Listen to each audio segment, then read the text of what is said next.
This is supposed to be Matt's top favorites, but yeah, you know where he is? I think he went to the bathroom. Where's Matt? Did someone say my name? Oh, Matt!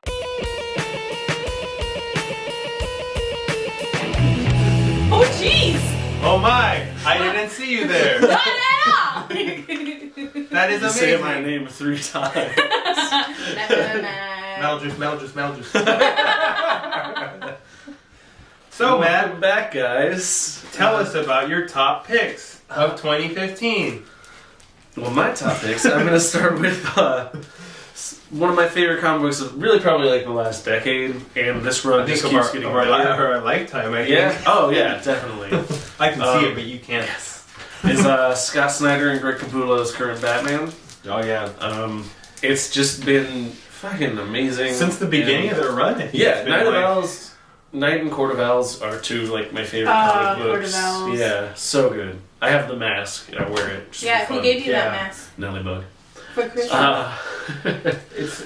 It's I like what they're doing. What they're doing is new. I think that's what stands out more about Scott Snyder and Rick Capullo's run is that they've done new things with Batman so much. They do a lot of what I think you're saying about Mark Waid.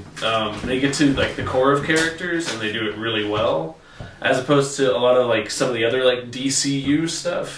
Superman. Yeah, it was there. trying too hard to be different, and Yeah. they make being different feel effortless by getting to the core of these characters. It's like what have we done with him? What have we not done? Like, And spoiler alerts, like Jim Gordon is Batman now, and that's awesome. Yeah. Like it was one of the worst ideas I'd ever heard, and I was like, oh man, he had that, Scott Snyder might finally be messing up. Yeah. And he's not. Because he has like that Iron Man suit with the bunny ears. Yes, Yeah. I love everything about it. They even did that for Batman Beyond. Actually, I saw. Yeah, There's a Batman Beyond with the guy who's in a robot suit as well. Mm-hmm. And then my next pick, I'm gonna keep it in the Bat family. I'm going Babs Tarr, Cameron Stewart, and Brendan Fletcher's Batgirl. The first volume here, Batgirl Burnside. It for a lot of the same reasons is one of the best books I've read.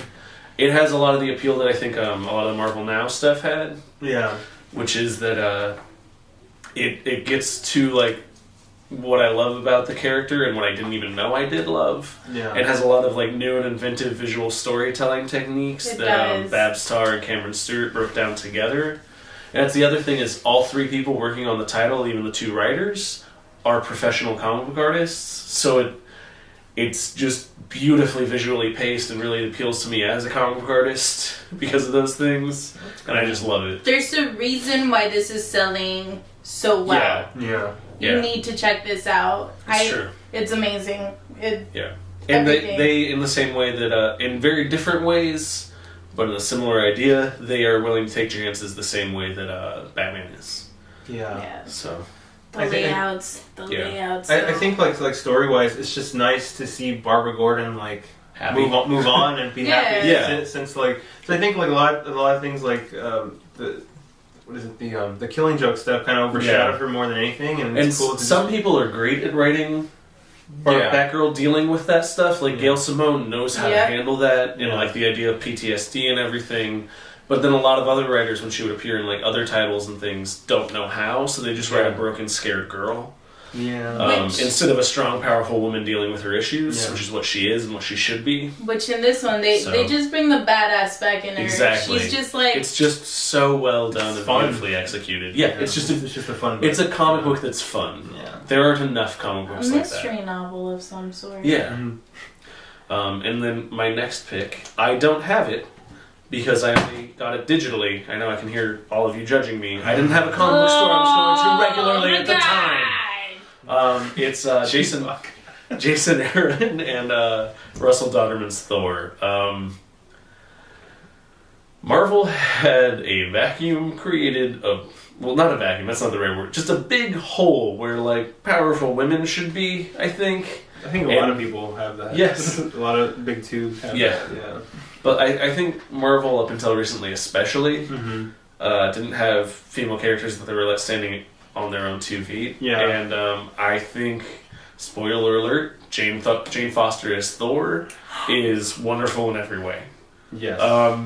She is powerful and everything the same way that Furiosa was in Mad Max. Yes, he's even bald like that. Yeah. No one ever like turns to Thor and goes, "But you're a lady." She just is a badass. Yeah. Mm-hmm. No, I like that also for that run of Thor is that it wasn't just like a critique of. Well, it was a critique also of just like the male-dominated superheroes and like the ideals between like a female superhero versus a male superhero and stuff that they don't realize is different for each of them. Not just like with the superheroes, but also like Thor's like family. Like I think like Odin gets like chastised by like Frigga and stuff. Yeah, and like, it's awesome. Yeah, and it's awesome. Jason Aaron's really good about like female characters. I mean, look at the I'm trying to think of what they technically were called. The Triplets of Thunder or whatever. Thor's granddaughters. Yeah. That's really We're badasses in God Bomb.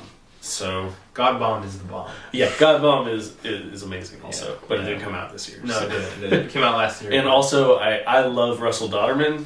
I think his art is amazing. Mm-hmm. I first got into him because he drew Cyclops, the miniseries, or the ongoing series. He drew the first 4 issues. Is it the Greg Rucka one? Yeah, the one where he's in space with his dad. Yeah. But then he, that's amazing, and then he makes you forget that ever existed on Thor, because it's so good. And he's great at designing worlds, because I didn't realize he did a lot of film design, almost a lot of the stuff in the Captain America movies is based on his work. I did not know that. And it's really good. So neat. And then my last one is Gotham Academy, which we did cover. Yes, and it's delightful. Again, Brendan Fletcher is one of the writers with Becky Cloonan. That guy's killing it, just saying. On art. Yes. And again, a lot of the appeal for me is 3 artists are the main people working on the book. And so it's got a very visually driven narrative that never distracts from anything and leads your eye really well. There's lots of great inventive stuff that they aren't afraid to try because they clearly know how to write it into a script. Like the idea of a map layout being the panel layout and things like that. And Carl Kroschel is amazing. I think I said it on the podcast. He is the new Mike Wieringo in terms of that cartoony anime influenced style blending beautifully with more traditional superheroics, and I love it. So I just think it's a great book. If you'd like to hear more about it, we did an episode. We did. It's not the best sound quality, right? But it's that's my favorite episode of our podcast. I think. Yes. That one and the Batman Year 100. I think my favorite episode. Because we got our groove those 2 episodes. We really hit our stride. So also we disagreed on things. Yeah, we did. And we proved that you can disagree on things and not just yell at each other. Internet. Yeah, internet. We're looking and talking to you. Looking at you people talking about Star Wars. Oh. Hey. I have a lot of opinions on Star Wars. Wait! If you haven't checked out our opinions on Star Wars, we did do a podcast on Christmas. And a few videos. Yeah, so... You can click up here, or here, I don't know where it is. But on Matt's face! Yeah. Or somewhere. You can check our channel. We have our Star Wars specials, which...